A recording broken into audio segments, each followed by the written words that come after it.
Et quand j'aime, c'est l'enfer. Je vis des montagnes russes émotionnelles à répétition. Dans mes relations sentimentales, je laisse l'autre prendre toute la place. Je fais tout pour anticiper les émotions qui pourraient devenir négatives et je m'adapte à ses besoins, même si cela me coûte. Je sacrifie mes propres envies, mes propres besoins, jusqu'à sacrifier avec le temps ma propre personnalité pour être à l'image de celle ou celui qu'on attend de moi.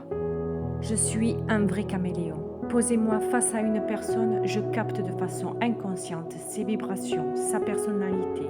Je me mets au même diapason sur ses fréquences, sa couleur, jusqu'à me perdre dans l'autre. Mais finalement, qui suis-je si je suis tout cela à la fois? Qui suis-je vraiment? Si vous vous êtes reconnu dans quelque partie des deux vidéos, j'ai ma petite idée sur qui vous êtes. J'ai porté ce costume pendant des années, jusqu'à que la vie me mette au pied du mur. Et je n'ai plus eu le choix. J'ai dû ouvrir grand les yeux, et ça a fait mal, terriblement mal. J'étais un sauveur, une sauveuse. Je donnais continuellement mon pouvoir personnel à l'extérieur.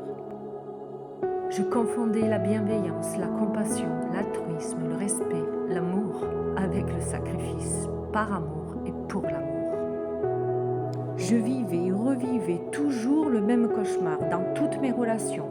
J'avais l'impression d'être entourée de fantômes qui venaient, se servaient et une fois reboostés, disparaissaient de façon inquiétante, sans rien y comprendre. Donc, j'étais forcément le problème. Le seul endroit où je me sentais moi, c'était dans ma solitude, car finalement, je me sentais toujours seule, même entourée. Il n'y a que comme ça que j'arrivais à sortir de ce schéma répétitif, enfermée dans mes quatre murs, enfermée dans ma propre prison. Pour stopper cette boucle infernale, il faut reprendre le film dès le début, faire un travail de compréhension de soi, car personne ne peut sauver personne et personne ne peut nous sauver de nous-mêmes. Tout commence par soi, sa propre volonté à comprendre et à guérir ces schémas répétitifs, quels qu'ils soient.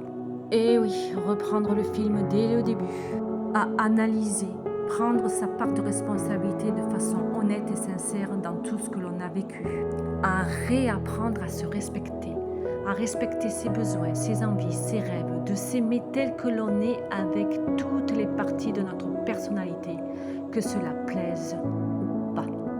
S'affirmer face au monde, accepter de perdre pour être, donner mais aussi recevoir de façon équitable et de dire merde ou au revoir sans se retourner quand il n'y a pas la possibilité de balance, quand il n'y a pas ou plus de respect. Penser à son bien-être, prendre soin de soi, dire non, montrer sa force de caractère en restant juste. Ce n'est pas de l'égoïsme ou être égoïste, c'est se respecter et mettre des limites saines dans tous les domaines.